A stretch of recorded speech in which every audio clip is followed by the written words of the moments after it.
Hello people, my name is Rage and welcome and all to the first episode of my Hearthstone GvG tournament. I am excited. This has been such a long time coming. Ever since Hearthstone first started, I have dreamed of the day I'd be introducing my tournament properly, and it is finally here, and it is good! I am excited, so I am not going to make any of the waiting happen, except for a quick little explanation of how it's gonna work, because that's kinda useful, and I don't want to be telling you the tournament rules in the middle of game 1. Each round is, of course, a 1v1, you know, Hearthstone. It is best out of 3, and you can freely use any deck for any round, and I think that's the best thing to do with all the new cards in the game, because I imagine we'll see a fair amount of uniqueness. I've also listened to you guys, and I've put in the odd sort of lower ranked person just to see, you know, if they can put their money where their mouth is, if it is only unluckiness that's put them there. And we also have a smattering of legend rank players as well, so we're really going to get a nice spectrum. So for now, let's head in to game 1 of the tournament. Here we are then, ladies and gentlemen, in the first game. Our first 2 competitors, and you'll get a full brackets-based overview at the end, but our first 2 combatants are Nico22 and Tassit Rabbit? Tassie... Shouldn't that be Tactical Rabbit? I feel like it should be Tactical Rabbit. Either way, we have ourselves a Handlock versus what looks to be either a control or a mid-rangey Paladin. We see the Dark Bomb already. I'm excited for that card. It has a lovely animation. Now, the Spectator mode, not ideal with the upside-down cards, but fortunately, I think most of us know every single card based on just a smidge of colour. So, I think it's okay. I'm going to be Swap Who's main perspective. I'm going to be watching in the next game, and so on and so forth, just to keep it a little bit fairer. We got a Sludge Belcher being tapped out there, nothing crazy going on to start with, what you'd expect. A nice board being built up by Nico22, the shield bot, a really nice GvG card, annoying to get rid of, like an Argent Squire on steroids, but the first Mountain Giant does drop from our hand-locking opponent here. Well, I guess not my opponent, Nico's opponent. Who knows? Is he just going to ignore the giant? He is. He's simply going to play the Yeti and go for a kind of rush down victory. We see a Boulder Fist Ogre in his deck, which is a little bit unexpected, but I'm sure he has got a reason. The Sludge Belcher going to prove quite the wall, but forcing the giant to trade instead of go face is quite good, though potentially Tastic could have had the balls to just do some 8 damage and see what happens. The True Silver, a very good choice there, going to use the 1/1 to ping it away, and then hopefully the Harvest Golem to kill the slime. Then honestly, ignore the giant as well, and just go face with the shielded minibot, apply a little bit more pressure. I mean, you want to be a little bit scared of Molten, so there's an argument for ending the turn straight away here, but I think he could totally make it work. Dark Bomb, not entirely useful for him at the moment. Hellfire potentially, though the shield and the Death Rattle does mean that's kind of bad. Now, lucky for him, he did actually draw a Molten Giant, but the Drake is the more sensible option. Get some taunts going, probably could have done both, though it is kind of a smart decision because he cannot True Silver the Mountain Giant. But the question is, does he really want to do that? Aldor Peacekeeper, a fantastic little pickup here from Nico22, as it does completely nullify the giant, though annoyingly it's already injured, so it's not the most effective nullification, and he's just going to end his turn, unable to quite get past that Twilight Drake.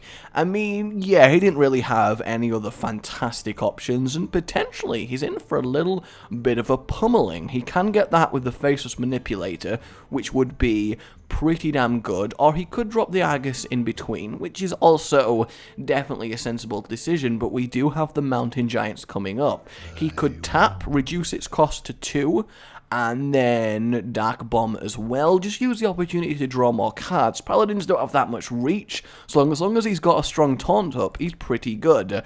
Nico22 here is going to be desperate for that sweet equality to turn this round. He's going to blow his silence on an injured Harvest Golem. Not ideal, but clearly Mr. Tatsid here is feeling the pressure, which is I don't know if he should be feeling it. He's kind of in a normal position for a handlock, fairly injured, but kind of in control of the board, and that's what you kind of expect to see. That was a neat little Hellfire there, does clear everything, cheapens the Giant a lot, lets him play it. He is kind of hoping that there is no equality coming out from Nico, and really his only play here is to play the Guardian of Kings and heal out of lethal range. He'll go up to 17, which will just about keep him alive. There is really no other sensible play. He could hope for Avenging Wrath Mega RNG, that it kills the Twilight Drake, but it's just not worth the risk. He really was pigeonholed into only that. So the question is, can Mr. Rabbit get lethal? I mean, he's got 13 on the board, he could go up to 16 with that, and then Argus, he does have lethal. Will he notice it though? That's the question. I would hope so. He can get lethal here, drop the Argus, use the Dark Bomb on face.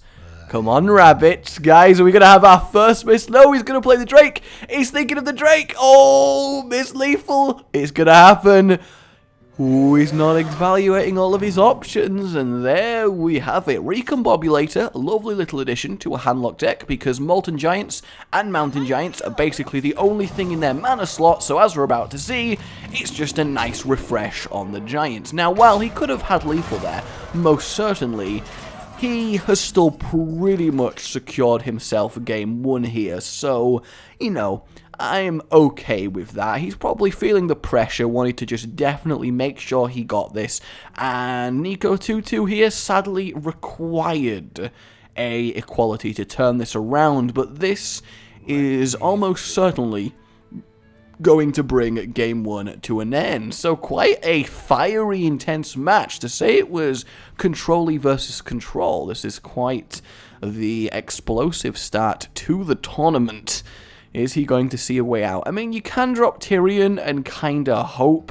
The Recombobulator would take the shield, a Giant would kill it, that still leaves lethal on the board. Is there actually any way out of this? He could hope for a mega lucky Avenging Wrath, which he is going to go for with the Wild Pyro, which honestly is the most sensible play he has going for him there. He needs to get lucky, it needs to hit the Molten Giant twice, and it doesn't. Oh, that is very much unfortunate. If that Molten Giant had died as well, he would be in a good position. But 1-0 to Mr. Rabbit. We'll go to game 2. And here we are in game 2. And now Mr. Rabbit has switched away from Handlock to a Druid, probably guessing that our Paladin friend Nico 2-2 here would maybe be moving to something that's more of a counter of Handlock, because he did get thrashed by it, but he is staying true to his Paladin nature, getting that ooze out, which is fine against a Druid. Obviously no weapons to talk about. Now interestingly, we see the Scarlet Purifier in the deck, which is actually really good. He can play that, get the 4-3 on the field, and kill the Blood Mage. The Muster for Battle ain't a bad play either, because he can of course do that, and there we go. But he's got to remember he's facing a Druid here, who can swipe that and clear his tokens. In that situation, the Scarlet Purifier would have been the much better play, because as we see, the logical answer here is just a swippity swipe. So Nico 2-2 falling into a little bit of a trap there, but it's certainly not something that he can't come back from. He's drawn Bomb Lobber, a very nice little card, actually kind of good against Druid. For stuff like Cat Form in charge mode, it will just kill it for free, and that's really satisfying when that does happen. We're probably just going to see a Harvest Golem go down here. He's not really needing to do anything else. He's not under pressure. This is going to be quite a slow game, I imagine, but it's all on for Nico 2. He has to win this game in order to stay in the tournament and keep his dreams alive of winning that lovely prize at the end. Very sensible decision to use himself instead of the token. If he does draw into a Quartermaster, he's going to reap the rewards of that. But now the Iron Wallet is the Sludge Belcher, a very difficult minion to get past, and one of the most popular things to happen from Naxxramas. I'm glad he put the Eldar Peacekeeper back. That would be a terrible waste considering a Druid's tendency to play very large minions. I'm hoping we see Malorn here from the Rabbit. The Scarlet Purifier, a very nice little play here. Gets rid of the Sludge Belcher. Honestly, Paladin quite good against the more annoying Sticky Death Rattle minions simply because of that. Shielded Minibot, nice little play.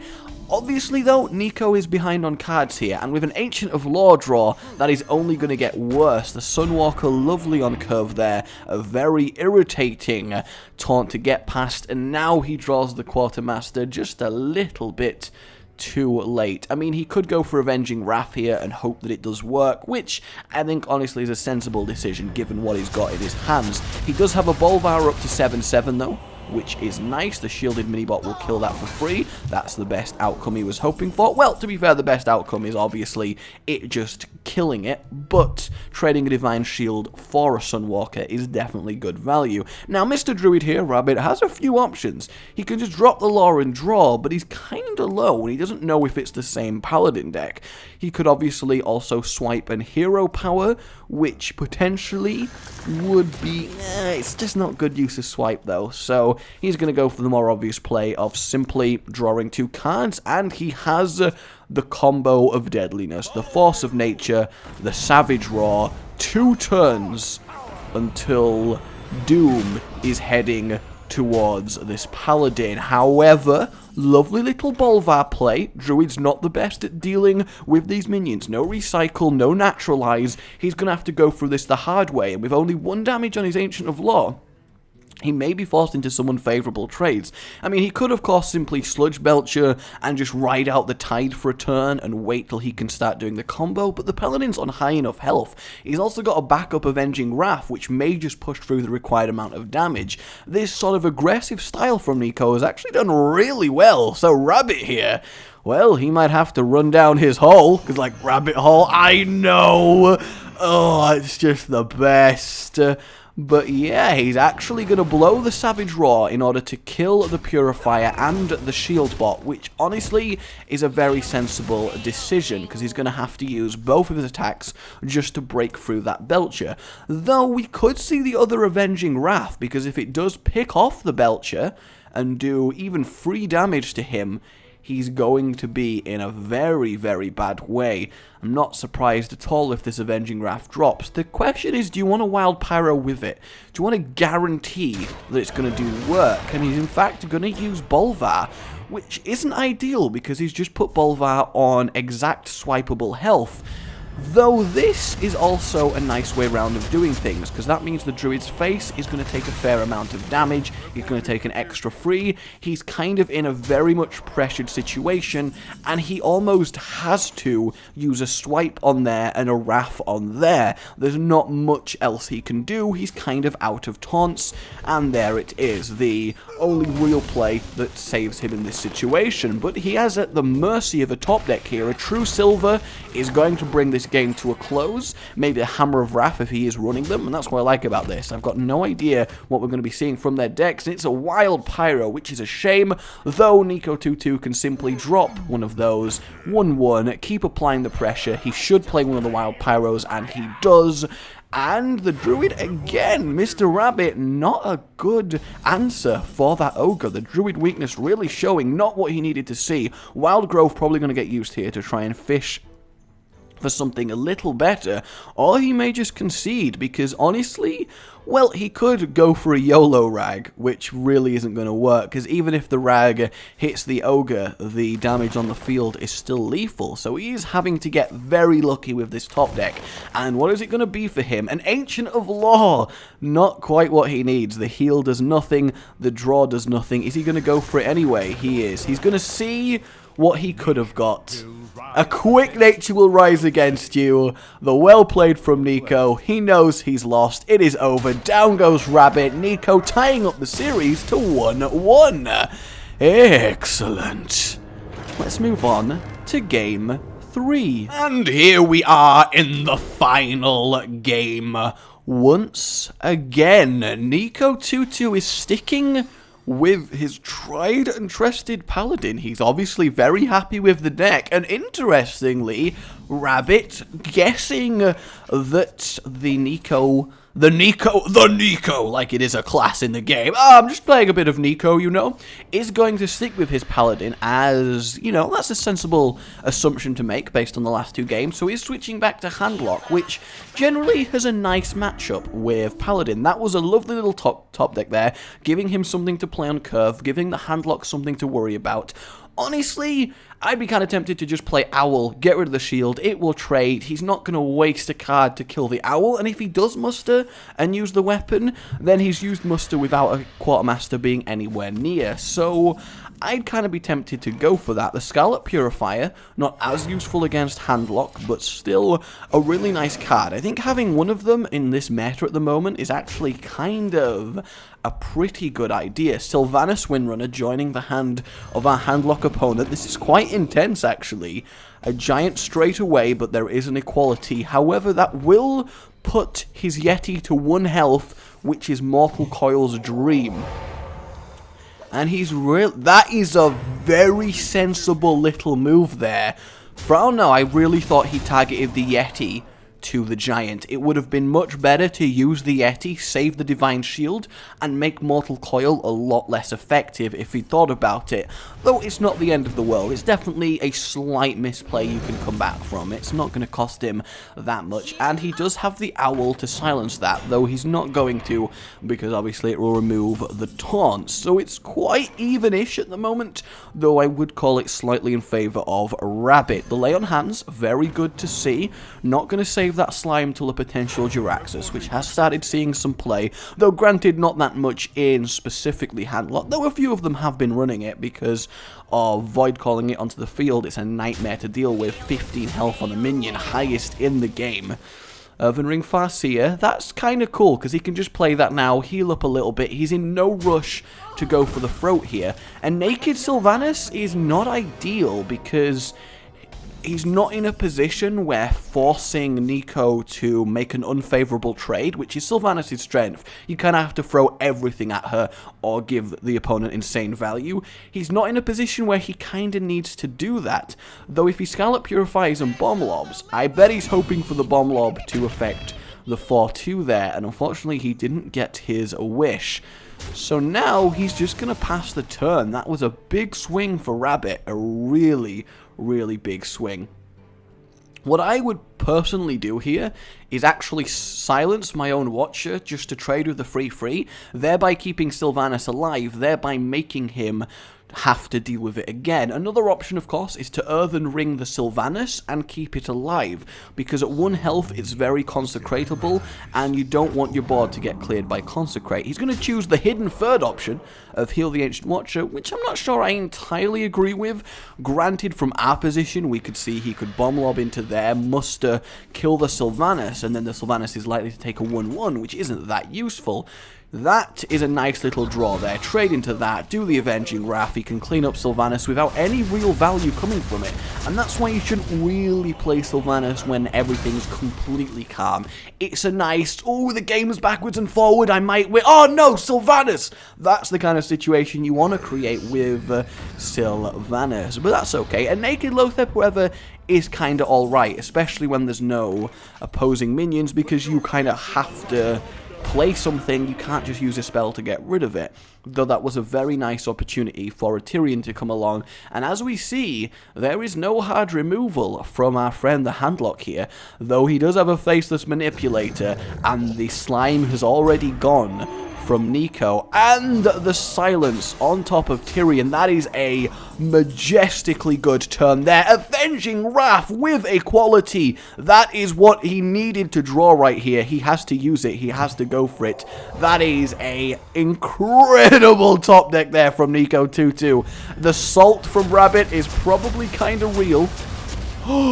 He has to throw away his Tyrion to kill a 6-1. That was very unlucky by him. I feel for Nico there. That was almost a sure thing. And that means the Warlock, Gul'dan himself, is now rocking the Ashbringer, and the top deck of the Antique Healbot is almost certainly going to seal the doom, and then the Sludge Belcher to have even more of a wall.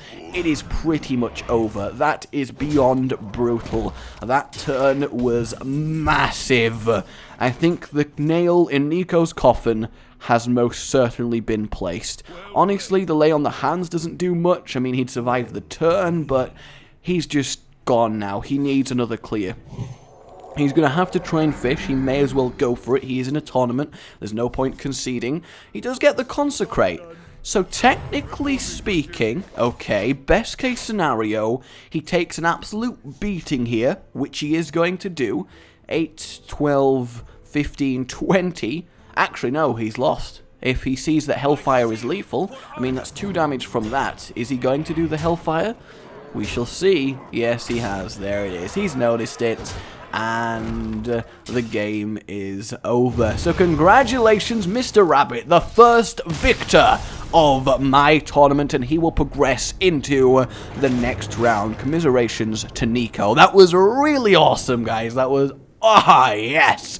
So we'll now move to the brackets, where you can get an overview for what's going on and how the tournament is going to operate proceeding forwards. Yes, indeed. So then, with our first round done, this is how the brackets are currently looking. Now, you may be thinking, where are the other 6 contestants at, Rage? And, well, you would be right, but until I have people actually playing the game, I'm not going to commit to who's who on the brackets, because a lot of people are like, hey, sign me up, and then they disappear from, I guess, the universe, and I never hear from them again. So people will appear on the brackets as and when they play their game. Me and Hollow will also be slotting in here somewhere. This is, of course, the EU section of the tournament, and as far as how often you can expect these episodes and whether they'll be an A or a U, they'll just kinda happen. I'm going to try and do them as much as possible, but obviously it involves relying on people and arranging stuff, so they'll happen as and when they can. But believe me, I am looking forward to the day where we have 2 champions crowned. As far as picking people goes, I'm still picking some EUs. I've still got all the NAs to pick, so keep applying if you think you've got what it takes. And yeah, I'm also kind of thinking of a rule where if a game is decided 2-0, so the 3rd game isn't played, we make the 2 contestants play the 3rd game, but the person who uses the silliest deck is the winner morally. I think that would be kind of a fun idea, so let me know on that front. But yeah, there you go, guys. Hope you enjoyed the tournament. I'll get better at, commentating it as time goes on, because it's still a little bit new for me. But either way, let's have a like for the first Hearthstone tournament, and subscribe for more. Goodbye.